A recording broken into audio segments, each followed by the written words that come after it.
Okay, off to a bit of a false start here.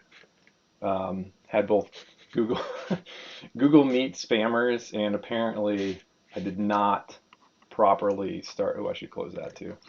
Did not properly start the stream, so it is started now. Apologies for anyone who actually joined on time. Um, yeah, send me another wave in the channel if you can indeed hear me.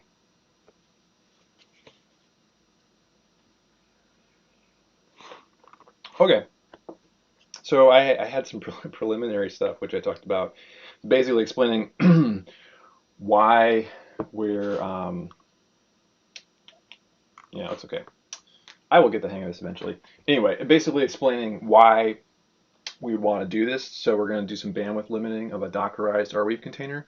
And Dockerizing Arweave is all about usability. Too long didn't read summary of the stuff I said earlier, because we want to allow for basically simplicity of updates for people using Arweave and participating in this distributed mining pool we're constructing. Okay, so let me go ahead and I'm going to check out different branch here. So this is a fork of Arweave. Not a whole lot of changes yet. Basically, there's some changes to keep track of the best hash, even if it doesn't win around. That's about it. But anyway, this is where all the action is happening. Okay, cool. Confirmation it's working. Excellent. I should also mention too, if you're in this stream, there is actually another concurrent event going on, which if you're interested in building a business on Arweave, you should probably attend instead, and you can always catch up with the recording. I'll drop a link here. That's going to happen in like 15 minutes. So if you're here and you want to hang out, go for it. But if you're starting a business on Arweave, you should probably go do that instead. The recording will always be here for you. Okay, so yeah. So first of all, let's look at the Docker setup for this. This is Dockerfile in. I'll get the repo too, so you know where this stuff is at. So strong pool, no, Arweave. So yeah, this is just a fork of Arweave. It's not, like I said, there's not a ton of modifications yet. It's all available. You can look at what's going on there. I'm working on this branch, which is just off 2420, the strong pool branch with my modifications. I'll just drop a link to that too. Let's go over this way. Okay. Oh, that's weird. I guess that's highlighting it because that's my name in here. But anyway, hopefully that's clickable. If not, you can highlight and paste, whatever.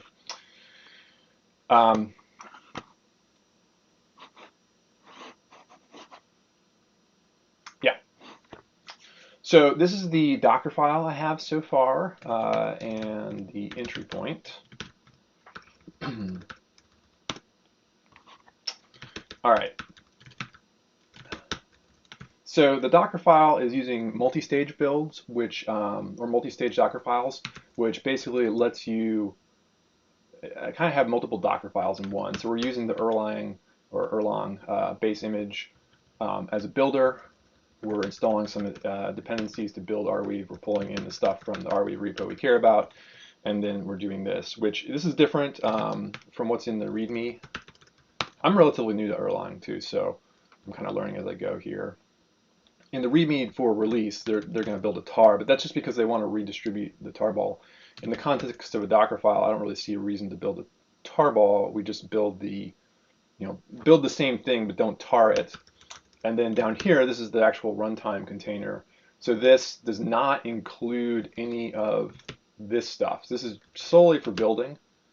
And then down here, we just include the dependencies we need for runtime. And really the only thing I've found so far that you have to add to Debian Buster is libssl for runtime, assuming you built it correctly. That said, I haven't rigorously tested this particular Dockerized Arweave yet, so it could be I'm missing something and it just hasn't bitten me yet, but I think this is all you need. So this is just sets up a bunch of stuff about like how we're exposing ports, the volume that we have the data on, um, and then this is kind of the magic where we pull in from our build container the actual output of this rebar command. Yeah, another thing worth noting here, you'll see that there's this too. So this is really 3 stages to this. There's a test stage, and if you build this with, let's see, build kit. So build kit is like the new builder backend for Docker. If you just do this, just run it and confirm that I'm right. Yeah, so you can see here. So we have the builder. This is all cached because I did it before. Normally, if you're doing from scratch, it actually takes a while to do this, especially the release here. So it's just going to do builder, and then you have stage 2, 4, 6, and that's just referring to this last part here because this is not named. You see, these first 2 are named, this one isn't named. So I assume they're just doing 0 based, and this would be stage 0, stage 1, and stage 2. I'm pretty sure that's how they're naming it. And we're skipping this. If you don't do build kit, if you just do, at least this is with the version of Docker I have. I don't think they've made this default yet. If you just do this, I'm pretty sure it's going to start running the test, which is probably not what you want. I'll explain why I have the test in there in a second. Yeah, I'm not gonna let that run through because I'm fairly certain it's going to run the test, and I don't even want to wait for that. So the reason the tests are in here is pretty much to simplify the continuous delivery process. So, yeah, there's 2 things. I guess there's 2 things we're saying about that. One is if you have a continuous delivery pipeline where you're going to build, run tests, and then put it into some sort of either staging or canary environment before rolling out to production, you want that all automated. It's nice to run the tests on the actual artifact that you've built as opposed to in some sort of artificial build container. So running the tests within the containerized environment that you're that's actually doing the building of the thing, I think is just a good practice. And it means that you don't have to set up any of this stuff in your container in your actual build environment too. Now I say that's going to be true in my delivery deployment pipeline in Amazon. It's not actually going to be true in GitHub Actions, I think. So I'll have some sort of unit tests for this set up in GitHub Actions or GitHub workflow at some point. And there, I think I probably will just have to duplicate. But for the thing that actually gets shipped, it's going to run this way. And that both simplifies the dependency setup in my build and deployment pipeline, and it ensures that we're actually testing something that's closer to what we're ultimately shipping. Okay, so there's a bunch of context about what's going on here. Then the thing I want to do, I should show one other thing too. So entry point. So if you want to run Arweave in Docker, it's not too hard. The one gotcha you'll run into, I mean, this is just a normal. I hate this. For some reason, evil this sometimes doesn't let me highlight. Anyway. Yeah, so I don't fully understand why this is, but I don't think it's not super important. But this is just a regular Docker start command. I'm sorry, not Docker. This is a regular Arweave start command, and you see this is the entry point. We're just passing in as the arguments whatever we've been passed, and specifying the data directory because that's kind of baked into the Docker file here.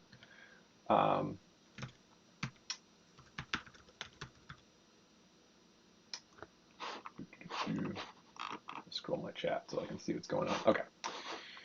Yep. So this is kind of baked into, yeah, the data directory is baked into the Docker file.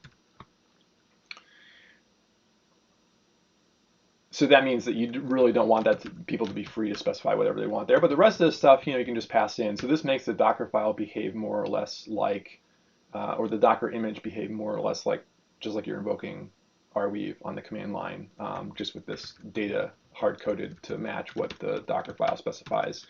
The one gotcha is this. So EPMD That's the Erlang port mapper daemon, maybe.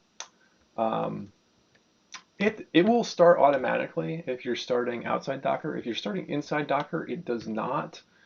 And I haven't dug into that because the solution is fairly simple. You can just start it like this in your Docker file, and it works fine. Haven't yet run into problems. And I am, while I'm not using this specific Docker file yet, I am using a slightly different variant that's using the binaries built by the Arweave team in Docker, and haven't run into any problems. So otherwise, it's pretty straightforward. Okay, bunch of preliminaries there. So the thing I want to do is add some minimal rate limiting here. So, you know, oh, interesting. Yeah, so as with many things, you can just Google and find some decent answers. So in Linux, a system called traffic control, it does, it's the kernel packet scheduler, and it does a lot of things, some of which I don't, this is not something I have tons of knowledge about, but basically it's going to perform various rate limiting algorithms on packet scheduling in the kernel, and we should be able to use that in Docker to get things limited. So there's actually a pretty decent example of doing this. The main thing we need to figure out is I do not know if TC is going to be in this base image by default. I would guess maybe not. So that's maybe the first thing we can check out. So okay, cool, I'm on the right branch. So do a Docker run, my shouldn't really care about that. So Arweave latest, we do want to specify tree point. Very sure that will work. Bin bash. Okay, cool. TC, oh, we do have it. Okay, nice. So we don't even need to add packages here. Let me just confirm. I did just build that, right? I just want to make sure I actually.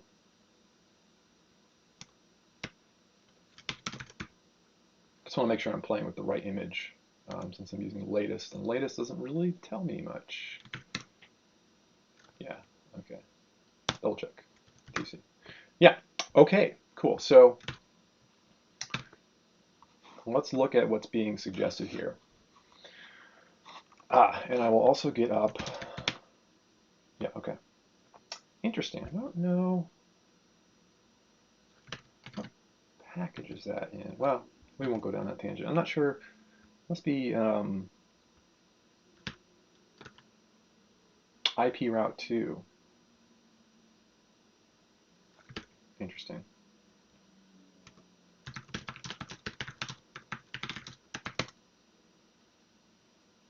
Yeah, okay, fair enough.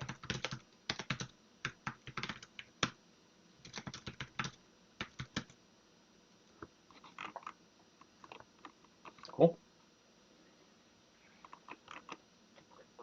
Lots of traffic control stuff in there. Okay, so let's get, let's see, do we have man pages? Yeah, that makes sense that we would not have man pages inside Docker. Why?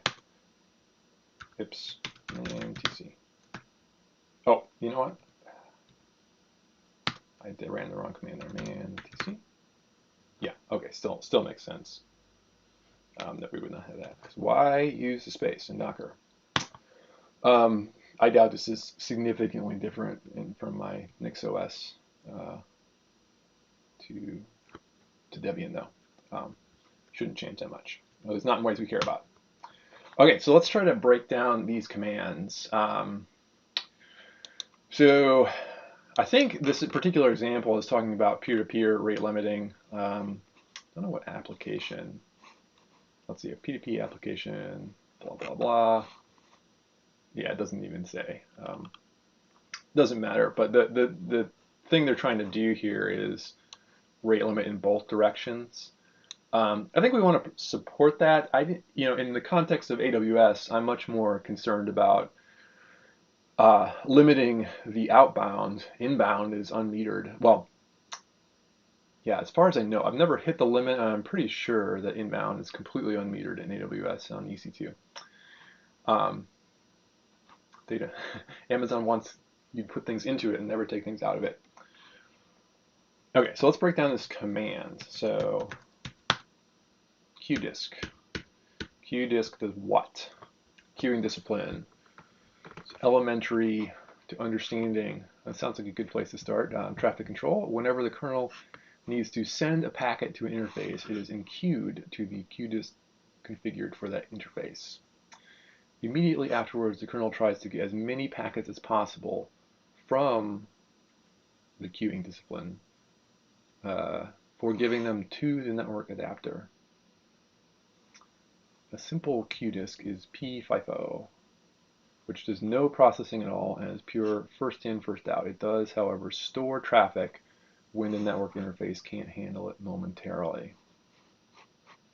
Okay, so what are they doing here? So, okay, yeah, let's look at the command format. All right, so it's going to take add.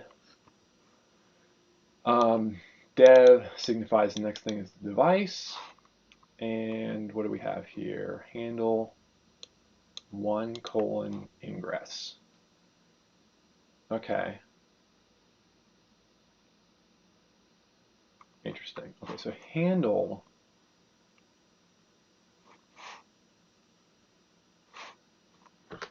What does the handle mean? Is that an identifier that we're specifying? qdisk ID.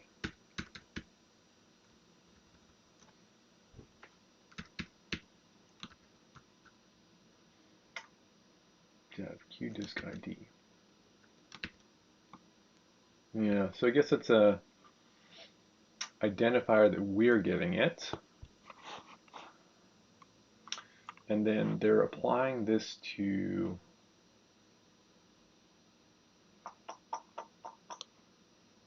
ingress. Interesting. Did I see ingress? Where do we see ingress in here?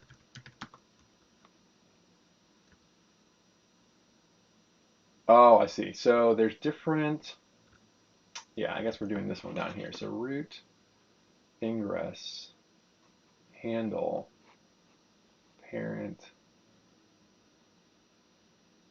Okay, what's the, I see, I was looking at the wrong one. So what's the Q handle? Oh, really? Huh, only in there once. Okay, well, okay, so let's keep moving. So I think that is just the identifier that we're giving it. Then filter. Okay, so filter is what?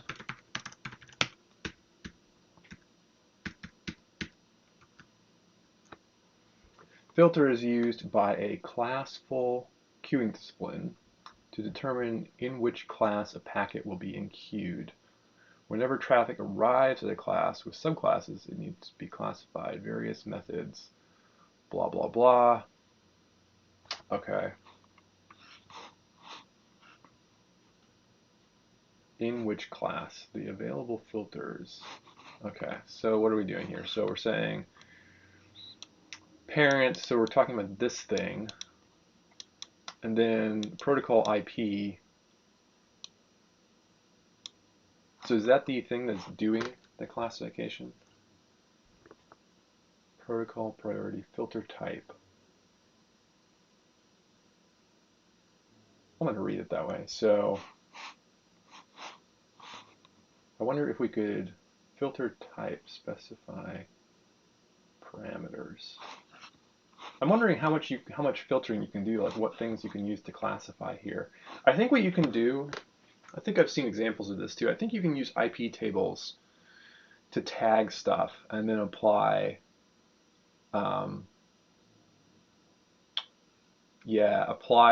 use that information here to apply some of this. In this case, you know, we're doing this all within Docker. So we don't really need to be very specific. Oh, okay, so here we go. So priority 50, U32. My goal, gloss over that. So here we go. We are specifying some stuff here. Match IP source. This is ingress. So yeah, so this is going to be coming from anywhere on the internet. Policy. Policy rate. Okay, so here we're getting into the actual. So 1 megabit burst 10K drop. What does the drop do in that? Is that just saying that basically if traffic exceeding, okay.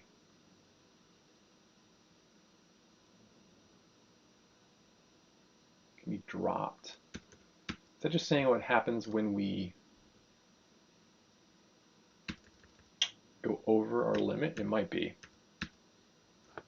Might be.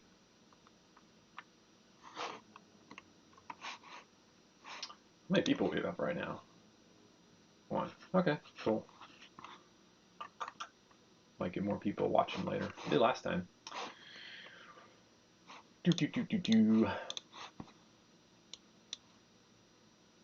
Rate. Of course, now everyone hopefully is at the Open Web Foundry too, which I linked to. You should, if you're joining and you're not, you should probably be there if you're interested in starting Arweave business. Okay, burst 10K drop, flow ID 1. Interesting. Wonder what the difference. What's the flow ID?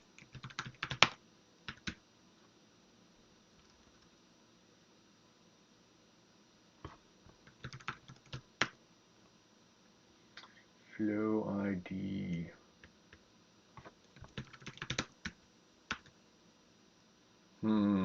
Okay. Not actually sure about that. So this is all ingress.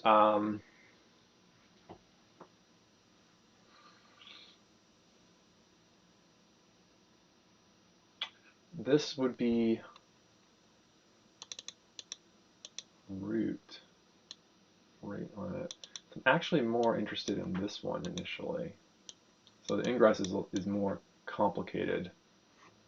The egress is just this. So I think what I want to do, let me think about this. So if we just do Docker, let's see, I should have a command here. Nope, not that one.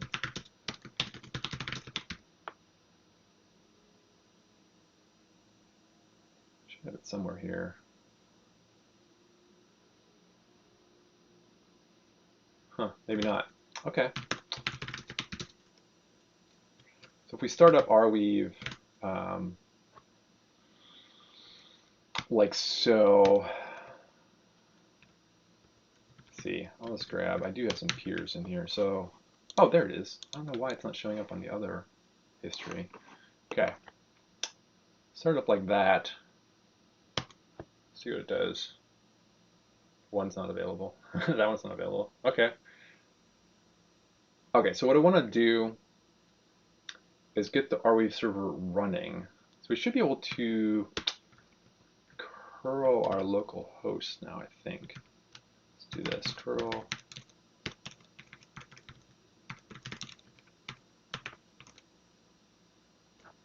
Maybe not? Why not? Why would we not be able to do that? What about if we go into the container?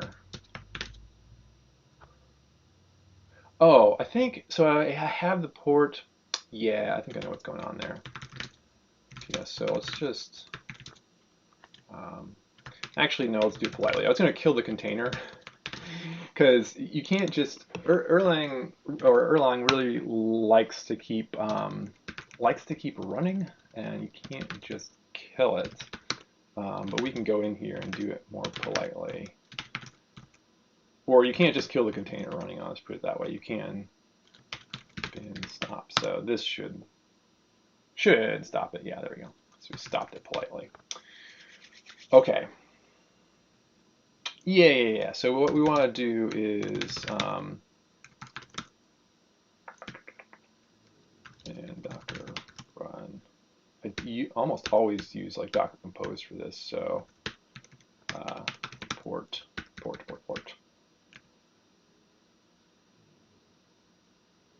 So actually forget like the command line. Publish. I think it's publish, right? So if we do this port 1984. Okay. Now I believe we should be able to. Yeah, okay, cool.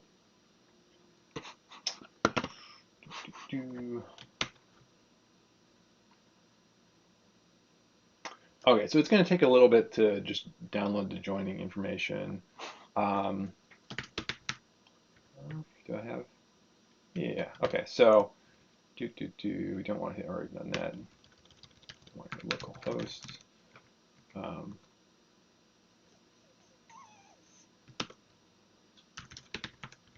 do you tell it a port?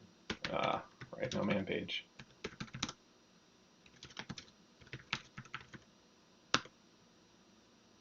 Okay, just dash port. Okay, so we'll run HTTP proof, which is just like a little HTTP benchmarking thing, port 1984. Okay.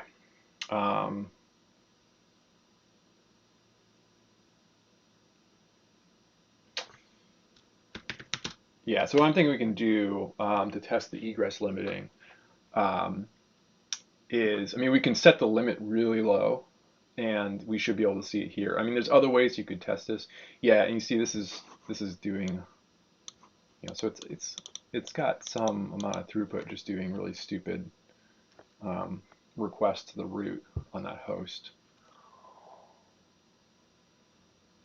Okay, so let's see. We're doing number of calls 10. Is this just like number of connections? Is the number of parallel connections? Let's try that. Okay, no, it's the number of calls per connection, I think. So if we're doing 10 calls and 10 connections, I think it's 10 by 10. I mean, that seems to make sense from what it's doing here. Okay. So let's crank that up a bit. How slow can we make this?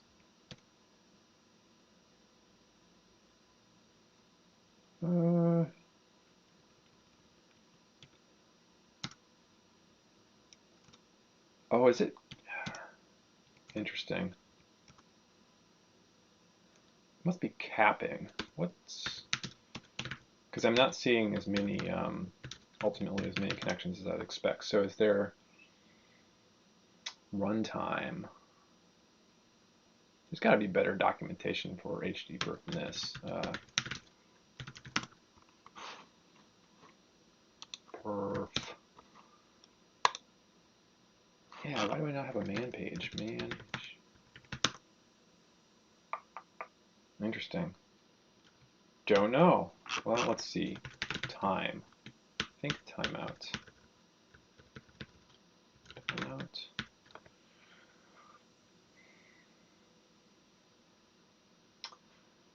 What I'm wondering is if there's just a runtime. I don't know. I might be going down a rabbit trail here that's not actually worth pursuing, because if I put like really, really strict limits in there, I would think we already see it. So yeah, let's try that. So let me further subdivide. Sure, that'll work. Yeah, Docker PS, Docker. So we'll go into the running container here. And we'll try this guy. So this is going to add queuing discipline to ETH0 root TBF. Let's see. I think that's token bucket something. Oof. Okay. Well, I guess we'll look up here. And TC TBF. Yeah, token bucket filter suited for slowing down to a precisely configured rate and scales well. Sounds good. Root. What does the root mean?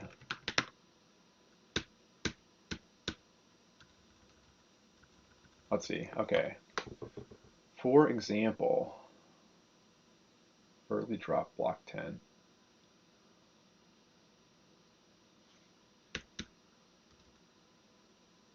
Okay. In the absence of classful queuing disciplines, classless queuing disciplines can only be attached to the root of a device. Okay. I guess that means, gotta do more reading on this. I think you can end up with sort of a tree of these things, but we're not doing that in this case. So this is just adding. Yeah, let's try it. So we just take this. I would assume this is going to be pretty hard to detect with 1 megabit of. Okay, yeah. So we need to. We don't. Our Docker container doesn't have permission to do that. So we need, I think, a network capability, which I will have to look up how to do that. Add network capability Docker.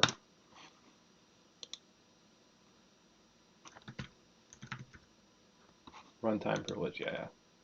Add cap add.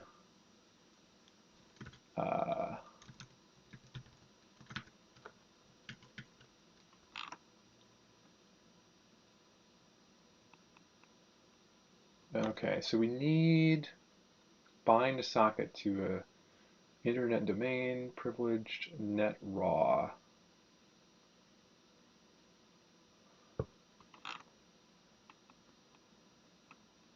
It's network net admin. I probably need net admin. Okay, let's try that. So probably means I'll have to stop this again. That's fine. Let's see /arweave bin stop. Okay, so we'll run this with, what is it, cap add, and then we want net admin. Pretty sure that's what we need.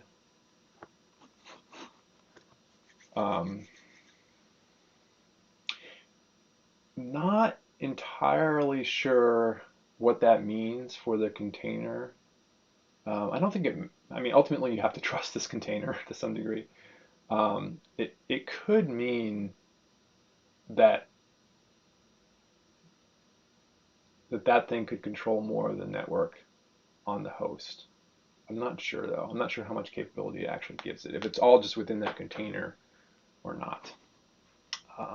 It's like a Linux capabilities thing I should read up on more. Okay, so let's get into that one. IT. Look at this. Bin, oops, not dot, just bin bash. Okay, grab our command. See what we got. Hopefully that did it. Cool.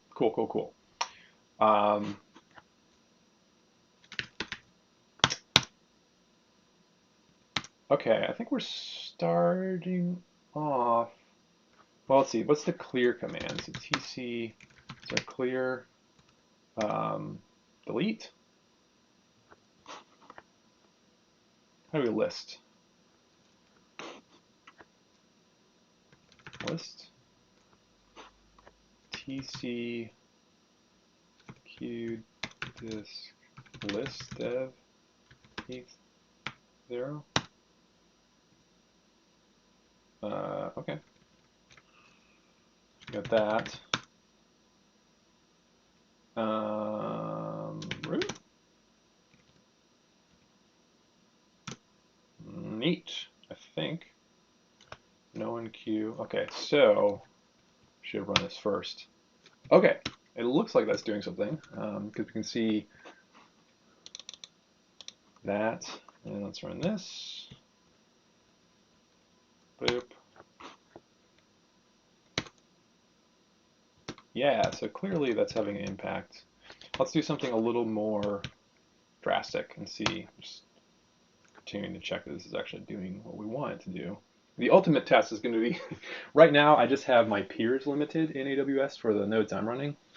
So I just whitelist certain peers, and that's enough to make sure my bill doesn't explode or something. The real test of this will be I'll add this and then deploy it and see what happens to my nodes with it set. It's only so much bandwidth people can use up in a day though, so it's just as long as I keep an eye on it, I should be safe.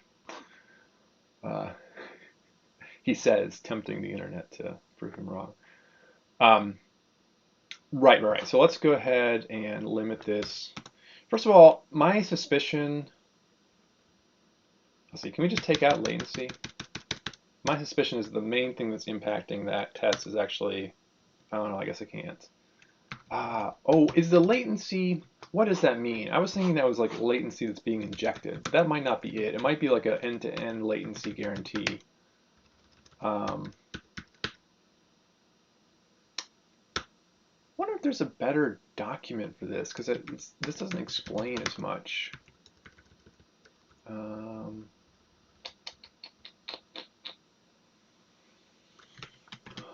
Linux traffic control documentation.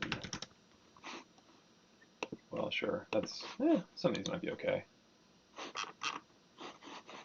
Is there a table of contents here? How to? Interesting. Latency. I wish this was. Ooh, okay. Well, I was gonna say I wish there was a single page. Well, this might actually have what we want in here.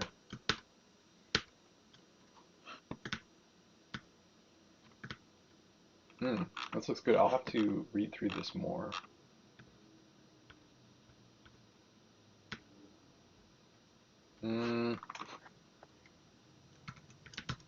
Only want to spend so much time on the stream looking at that. Illegal. Oops. Latency is required. Limit bytes bursts.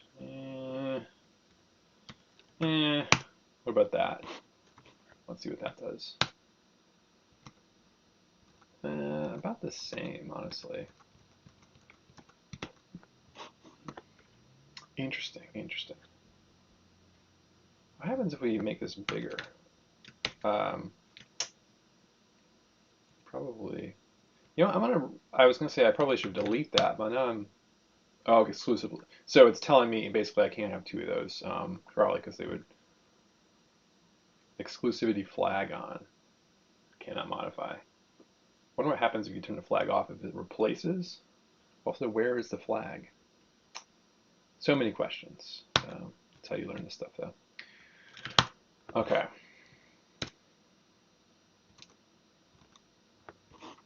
What I'm thinking, I need to read more on this. I think that may not be injecting latency. I think it may actually be about the latency guarantees of the queue, but I need to look at that more.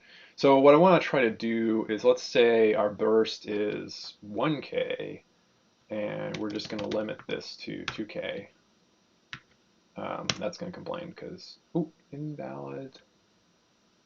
Oh, that makes me wonder what the burst is. The burst in packets? Other questions. Okay, so 2K bits. Okay, yeah, it's going to complain because of the exclusivity. We can delete it. We can do that. So this, I would hope this is much. Yeah, so that's going to slow it way down.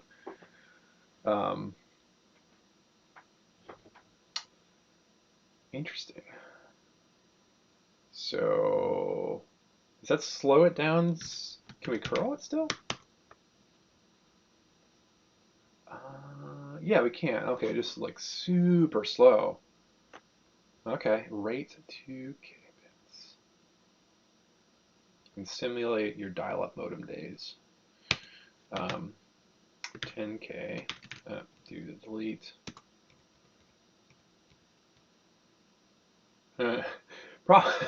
Probably the nodes I'm trying to connect to Bootstrap do not like what I'm doing here, but that's okay. It's not super important. This actually be connected to the Arweave network to test this out. Okay, so yeah, I'm just curious what. So we do 100, so that's 1/10 of our original limit. Interesting. That's still okay. Well, that seems about right. So I'm curious if I could do this a few times. So the numbers reported here are kilobytes. The numbers we're limiting here are bits. So um, yeah, seems about right. So like 8 times 11, 88. Okay. Now if we were to do, well, it got deleted again. We do,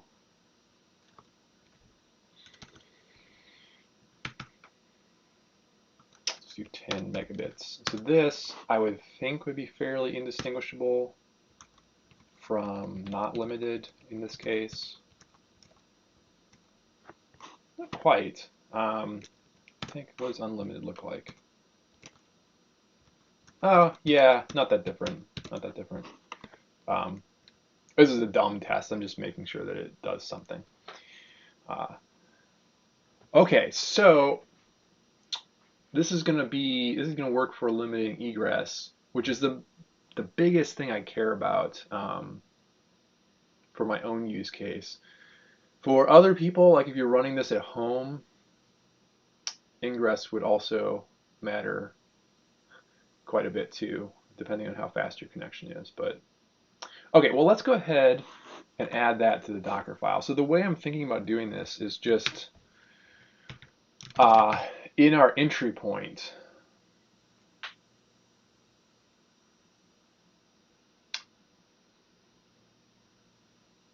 Yeah, what's the best way? So yeah, in our entry point, we can just do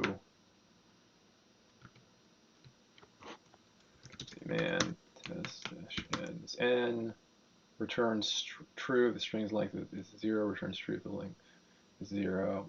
Yeah, just checking to make sure that that's a good. So we can do this. So if egress limit,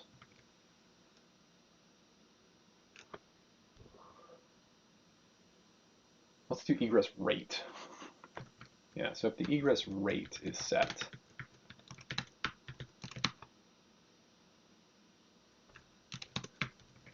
then we want to run, grab this command. Oh, I set my burst to 1K. Well, I think what I'll do now, I need to read up more on what all the parameters are here.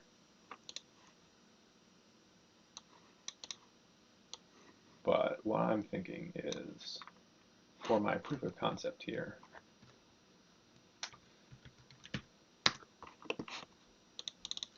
go through some paste hoops.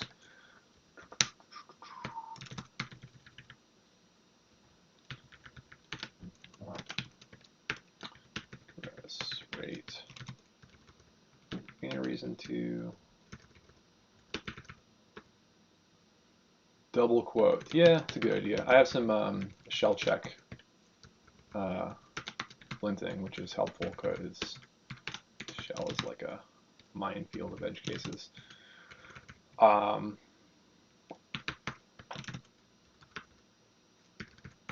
Okay. Yeah, so let's give that a try before I go. I kind of want to see if I can dig into what the latency and burst mean. Don't know how interesting that is on a stream. I might do it anyway. It's my stream. I get to decide.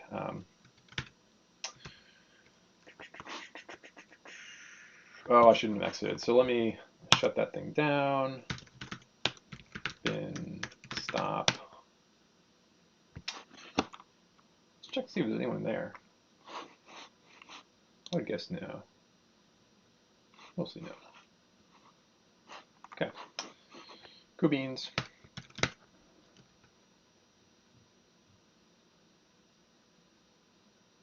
Latency 25 milliseconds, burst 10K. Okay, so let's rebuild the container.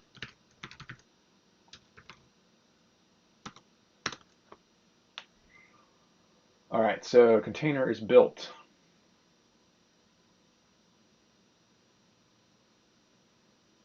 Yeah, let's think about this. Okay, so if we rerun,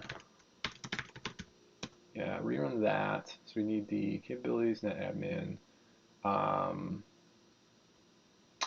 let's look up. I think it's just dash E for environment. Yeah.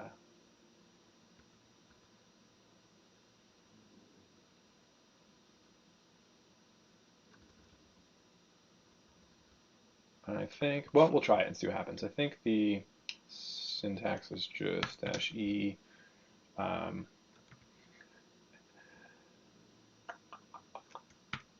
egress rate. Oh, we could also do, yeah, egress rate. I think we just do, don't know if it's equals or colon. I guess we'll find out. Um, I think we'll do something we can detect. So 100 kilobits. And then if we do, of course, this will only work. That will print out the commands that are executed. Cool. Okay, so it is equals. I wonder if it's equals and colon or if it's just equals.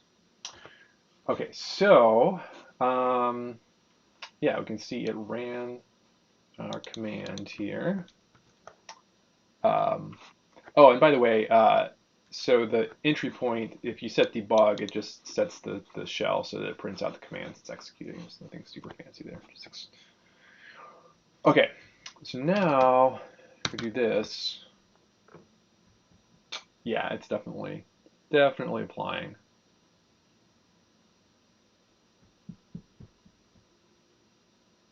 Wow, that seems slower than I would have expected.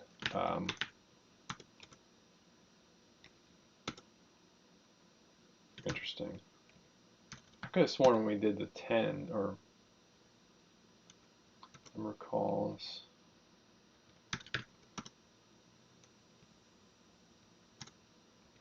Huh. Huh. Okay, there we go. Yeah, I don't know. I probably should have waited for that initial call. It just seemed unreasonably slow to me. Um, okay. Yeah, so I think I could go down the ingress path. I'm not sure. I think what I'd rather do is see if we can track down what the latency and burst mean there. I think burst might be easier to find.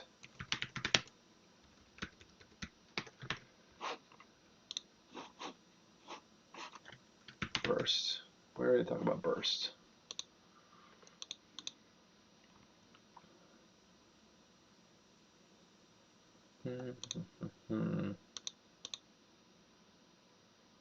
Also, there's got to be a better. I have a few other links I grabbed here. It's got to be. Okay, maximum allowed burst. That's pretty analogous. Okay, and latency. Packets with higher latency get dropped. What does that mean, though? Packets with higher latency. Does that mean? I guess this is egress. So that would be if things get. Yeah, I think that means so if things go into this, they're delayed and the latency. Um, yeah, that could also be why this seems so harsh. So if we do that, I think what it means is so there's a queue. Um, things are getting queued up if the latency of the things in the queue is higher than 400 milliseconds, then they get dropped. I guess the trade-off there is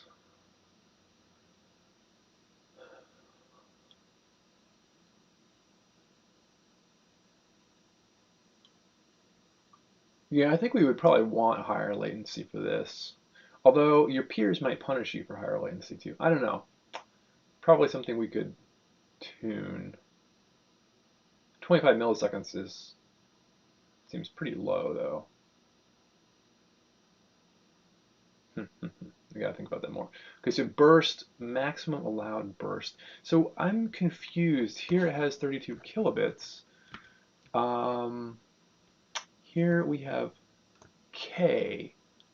So what is the K? Is it packets?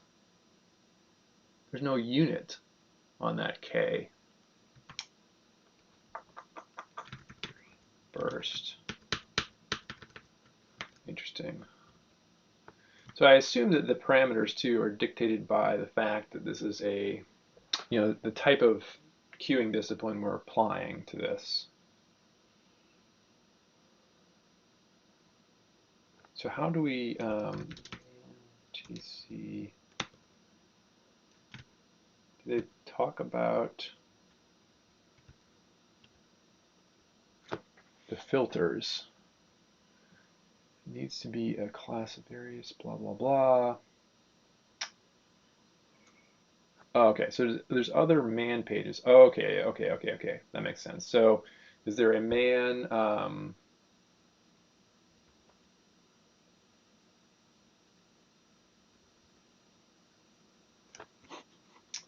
What's our command look like again? Not this one. TBF. Is there a man TC TBF? Yes, now we're getting somewhere. Okay. This should be, okay, cool. This will help us. Limit or latency. Limit is the number of bytes that can be queued waiting. Yeah, okay, it makes sense. For tokens to become available, you can also specify this the other way by setting the latency parameter, which specifies the maximum amount of time a packet can sit. Yeah, basically what I was saying, I think. The latter calculation takes into account the size of the bucket, the rate, and possible peak rate, if set. Burst, also known as buffer or max burst, size of bucket in bytes. This is the maximum. Okay.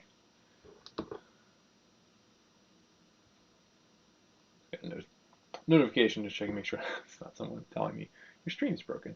Um, the latter calculation takes into account this. Yeah, so this is the maximum number. In general, larger shaping requirements require a larger buffer. For 10 megabits per second on Intel, you need at least 10K if you want to reach your configured. Okay. If your buffer is too small, packets may be dropped because more tokens arrive per timer tick than fit in your bucket. Makes sense. Token usage calculations. So that's interesting.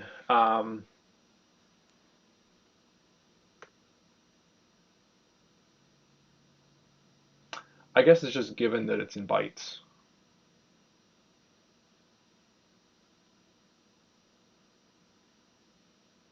Makes me wonder, is this command actually right? This burst 32K bit. Don't know. I think I want to. I was gonna say, do I want to flip those? Okay, so let's think about the latency again. Latency is the number of bytes that can be queued waiting for.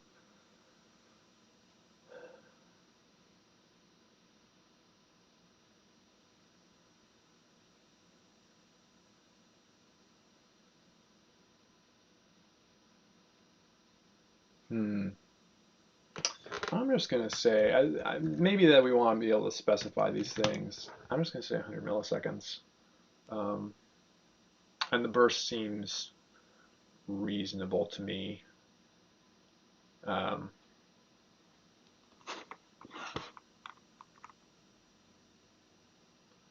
Also known as buffer or max burst. We could, yeah, I think that's reasonable for our first pass. If you limit to 10 megabits actually in AWS, the cost of that adds up fairly quickly. If you're not paying for bandwidth, I mean, you should care less, but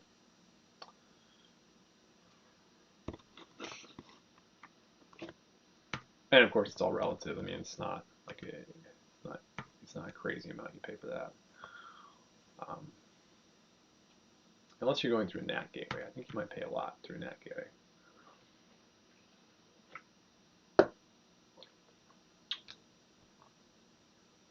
but then people couldn't. Yeah, I'm rambling now. Okay, I think that's good as a first pass.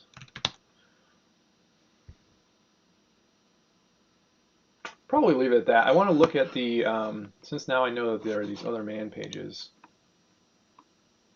I want to go back and look at the ingress again. So where did my Stack Overflow in? So okay, so the thing that they're doing for ingress.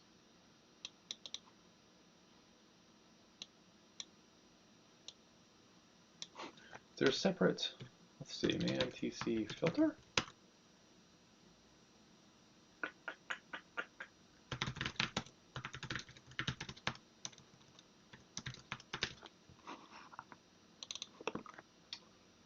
Docker exec IT.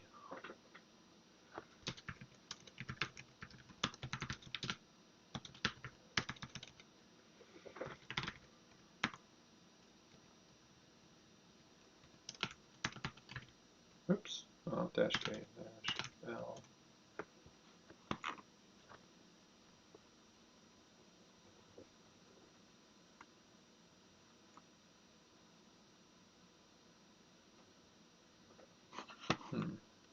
Hmm.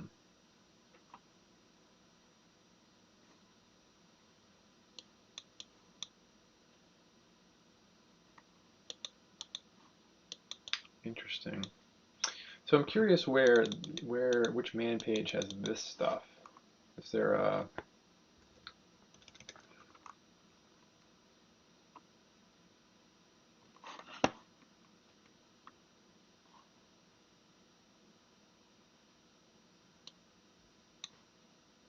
parent 1 protocol IP priority 50?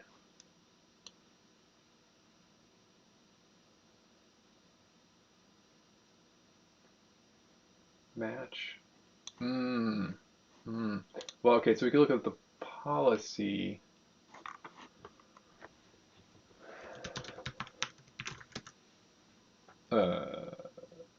Really? There's one that was in there. Oh, right, because we're in Docker. Or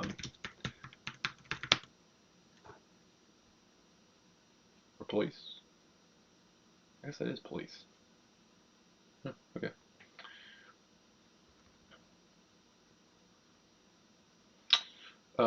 Basically, there are two different algorithms to ensure packet rate. The first one uses Internet Dual Token Bucket and is configured using rate, burst, MTU, peak rate, overhead, link layer parameters. The second one uses an in-kernel sampling mechanism. Interesting.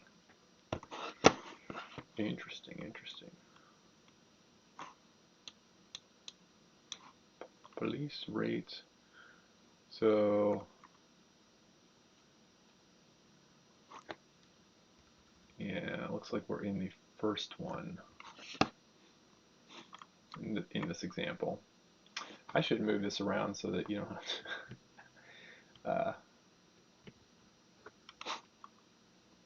you don't have to go by my hall of mirrors there every time. Okay.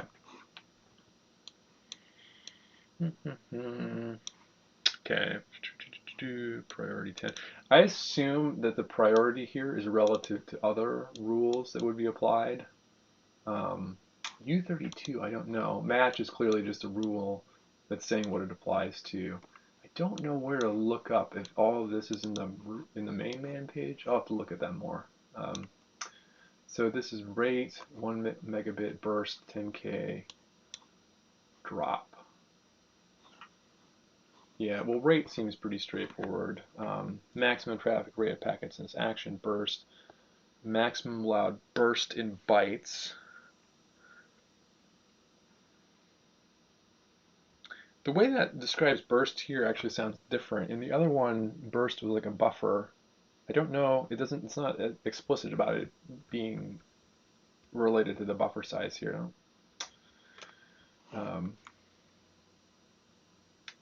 Drop flow ID. So let's see, what does drop mean?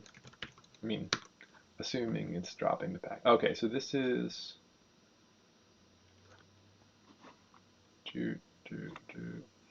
burst 10K drop flow ID. Interesting. Where?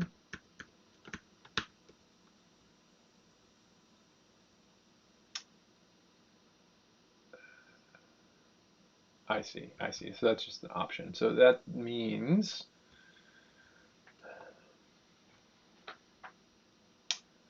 define how to handle packets which exceed or conform the configured.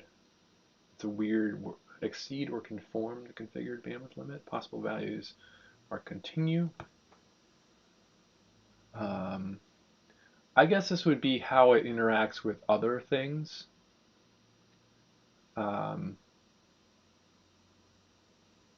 Continue with the next action in the line. I think that the document, one of those documents would probably be helpful to go through for my own on this, to get a mental model. I think there were diagrams in here of how.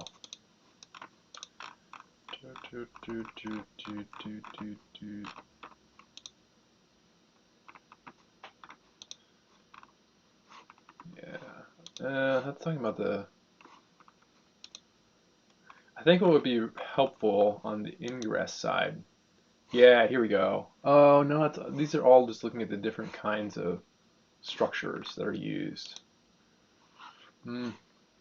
I don't feel like I have a full mental model of what this part of the network stack looks like overall. So, like, continue the next action in line, the next action in line. Uh, don't fully understand what that would be.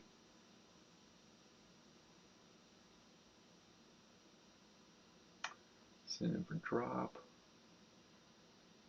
Okay, okay. Well, I think I'll probably wrap up here. I will likely end up adding the ingress side of this to myself once I understand it a little better. Maybe in the next stream, I'll just go over whatever solution I ended up with. I think we're reaching diminishing returns in terms of my communication capability to walk through this stuff on a stream, so I don't want to drag that out. Happy with this on the ingress side too. I mean, I'm just happy that the traffic control works as expected in the container. Ultimately the way this is going to get applied, I'll just go here. So it's like a Docker. We have the Dockerized Arweave, and then we have this distribution that's going to run it through Docker Compose. Ultimately, it's just going to end up being passed in here as an environment variable, which is extracted from another config which lives outside of this. And you'll be able to specify both sides of this. But I think the main thing is, we've verified that you can. I should add it to do for myself here. So